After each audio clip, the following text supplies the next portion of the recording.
வணக்கம் மாணவர்களே. 10ஆம் வகுப்பு கணிதம் இயல் 1 உறவுகளும் சார்புகளும் பாடத்தில் பயிற்சி 1.1 5வது கணக்கு பார்க்க போகிறோம். A சமம் செட் ஆஃப் 1, 2, 3, B சமம் செட் ஆஃப் 2, 3, 5, C சமம் செட் ஆஃப் 3, 4 மற்றும் D சமம் செட் ஆஃப் 1, 3, 5 எனில் A வெட்டு C கிராஸ் B வெட்டு C சமம் A கிராஸ் B வெட்டு C கிராஸ் D என்பது உண்மையா என சோதிக்கவும். மொத்தம் 4 கணக்குகள் கொடுத்துருக்கு. கீழே ஒரு ஃபார்முலா கொடுத்துருக்கு. இது சரி பார்க்க சொல்லியிருக்கு. என்ன சரி பார்க்கணும்? A வெட்டு C கிராஸ் B வெட்டு D சமம் A கிராஸ் B வெட்டு C கிராஸ் D அப்படின்னு சரி பார்க்கணும். முதல்ல என்ன செய்வோம்? இடது பக்கம் இருக்கிறத கண்டுபிடிப்போம். இடது பக்கத்தில் என்ன இருக்குது? A வெட்டு C கிராஸ் B வெட்டு D இருக்குது. இதில் நம்ம ப்ராக்கெட்டுக்குள்ளே இருக்கிறதுனால முதல்ல A வெட்டு Cயை கண்டுபிடிக்கலாம். A வெட்டு C, A வெட்டு C. இப்போ A வெட்டு எழுதிக்கிங்க. 1, 2, 3. அடுத்து என்ன இருக்குது? வெட்டு வெட்டு. சி என்ன? 3, 4. A வெட்டு சி எடுத்து எழுதியாச்சு. A வெட்டு சின்னு என்ன அர்த்தம்? A என்ற கணத்தில் இருக்கணும், B என்ற கணத்தில் இருக்கணும். பொதுவான உறுப்பு எடுத்து எழுதணும். அப்போ என்ன இருக்குது? 1 இங்கே இருக்குது. இருக்கா? இல்லை. 2 ஏல இருக்குது. சியில் இருக்கா? இல்லை. 3 சியில் ஏல இருக்குது. சியில் இருக்கா? இருக்குது. அப்போது 3 என்ற ஒரு உறுப்பு மட்டும்தான் A என்ற கணத்துலேயும் C என்ற கணத்துலையும் இருக்குது. இது என்னது? A வெட்டு C கண்டுபிடிச்சாச்சு. அடுத்து என்ன இருக்குது? B வெட்டு D. B வெட்டு D. இப்போ B என்ற கணத்தை எடுத்து எழுதுங்க. என்ன இருக்குது? 2, 3, 5. அடுத்து என்ன? வெட்டு. அடுத்து D என்ற கணத்தை எடுத்து எழுதுங்க. 1, 3, 5. அப்போ பிக்கும் டிக்கும் பொதுவான உறுப்புகள் எடுத்து எழுதணும். பாருங்கள், 2 B இங்கே இருக்குது. இங்கே இருக்கா? இல்லை. 3 இருக்குது. இங்கே இருக்கா? இருக்குது. எஸ், 3 இருக்குது. ரைட். அடுத்து 5 இருக்குது. இங்கே இருக்கா? இருக்குது. பாருங்கள், B என்ற கணத்துலேயும் D என்ற கணத்துலேயும் என்னென்ன இருக்குது? 3 இங்கே இருக்குது, இங்கே இருக்குது. 5 இருக்குது, 5 இருக்குது. இப்போ 2 கணங்களிலும் பொதுவான உறுப்புகளை எடுத்து எழுதிக்கிட்டோம். என்ன கண்டுபிடிச்சிருக்கோம்? B வெட்டு D. 2 என்ன செய்யணும்? கிராஸ் கார்ட்டீசியன் பெருக்கல் கண்டுபிடிக்கணும். A வெட்டு C கிராஸ் B வெட்டு D கண்டுபிடிக்கணும். அப்போ A வெட்டு C எடுத்து எழுதுங்க. என்ன இருக்குது? Set of 3. அடுத்து என்ன? கிராஸ் B வெட்டு D எடுத்து எழுதுங்க. 3, 5. கார்ட்டீசியன் பெருக்கல் அப்படின்னா என்ன செய்யணும்? முதல் கணத்தில் உள்ள முதல் உறுப்பை எடுத்துக்கிட்டு இரண்டாவது கணத்தில் இருக்கிற எல்லா உறுப்புகளுக்கும் வரிசை ஜோடிகள் எழுதணும். அப்போ என்ன பண்ணலாம்? பாருங்கள், 3, 3 ஒரு வரிசை ஜோடி.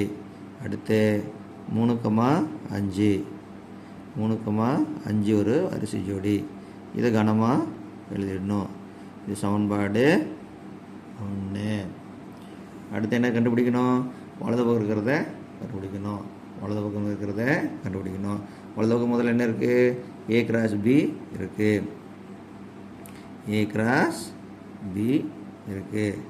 A எடுத்து எழுதிங்க. 1, 2, 3 கிராஸ் B என்ன இருக்குது? 2, 3, 5. இப்போ ஏற்கனவே சொல்லியிருக்கோம், கார்ட்டீசியன் பெருக்கல்னால் முதல் கணத்தில் முதல் உறுப்பு எடுத்துக்கிட்டு இரண்டாவது கணத்தில் இருக்கிற எல்லா உறுப்புகளுக்கும் வரிசை ஜோடிகள் எழுதணும். எழுதிடலாமா? பாருங்க, சமம் 1 எடுத்துங்க. 1 எடுத்துக்கிட்டு 1, 2 ஒரு வரிசை ஜோடி எழுதியாச்சு. அடுத்து 1, 3. அடுத்து என்னதெல்லாம்? 1, 5. இதே போல் அடுத்து என்ன செய்யலாம்? 2, 2.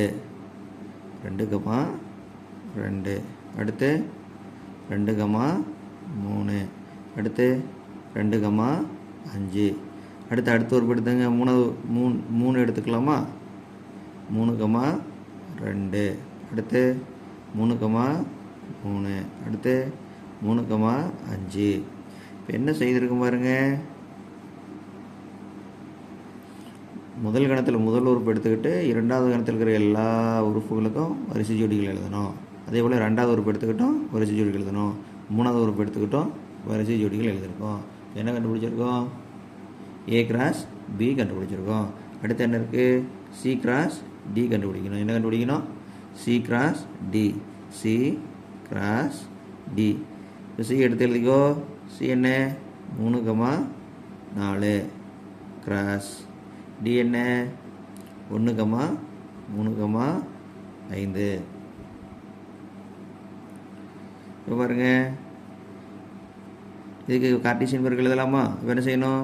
3 எடுத்துக்கிட்டு 3க்கும் 1க்கும் வரிசை ஜோடி எழுதணும். அடுத்து 3யும் தொடர்புபடுத்தணும். 3,3 அடுத்து 3,5. இதே போல் என்ன செய்யணும்? 4 எடுத்துக்கிட்டு வரிசை ஜோடிகள் எழுதணும். 4,1 அடுத்து 4,3 அடுத்து 4,5. இது போல் வரிசை ஜோடிகள் எழுதணும். இப்போ A கிராஸ் B கண்டுபிடிச்சிருக்கோம். C கிராஸ் D கண்டுபிடிச்சிருக்கோம். ரெண்டு கண்ணை கண்டுபிடிக்கணும் பாருங்கள். பொதுவான உறுப்பை எடுத்து எழுதணும். வெட்டு கண்டுபிடிக்கணும். எடுத்து எழுதிக்கலாமா? A கிராஸ்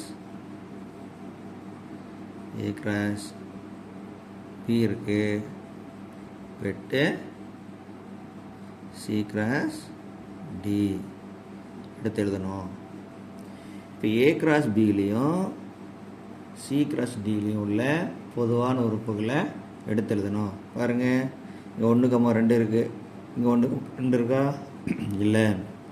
1,3 A கிராஸ் Bயில் இருக்குது. இங்கே இருக்கா? இல்லை. 1,5 இல்லை. 2,2 இல்லை. 2,3 இல்லை. 2,5 அதுவும் இல்லை. அடுத்து என்ன இருக்குது? 3,2 இருக்கா பாருங்கள்? இல்லை. 3,3 இருக்கா? 3,3 இருக்குது. அப்போ என்ன எழுதிக்கலாமா? 3,3. அடுத்து என்ன இருக்குது? 3,5 A கிராஸ் Bயில் இருக்குது. 3,5 C கிராஸ் Dயில் இருக்கா பாருங்கள்? 3,5 C கிராஸ் Dயில் இருக்குது. இது சமன்பாடு 2. இப்போ 1, 2 சமமாக இருக்குது பாருங்கள். சமன்பாடு 1ல் பாருங்கள். 3,3 3,5. சமன்பாடு 2ல் பாருங்கள். 3,3 3,5. சமன்பாடு 1 சமன்பாடு 2 சரியாக இருக்குது. இப்போ 1, 2 இவற்றிலிருந்து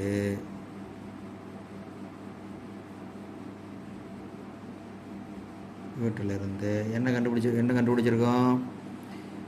A வெட்டு C கிராஸ் B வெட்டு D சமம் A கிராஸ் B வெட்டு C கிராஸ் D என்பது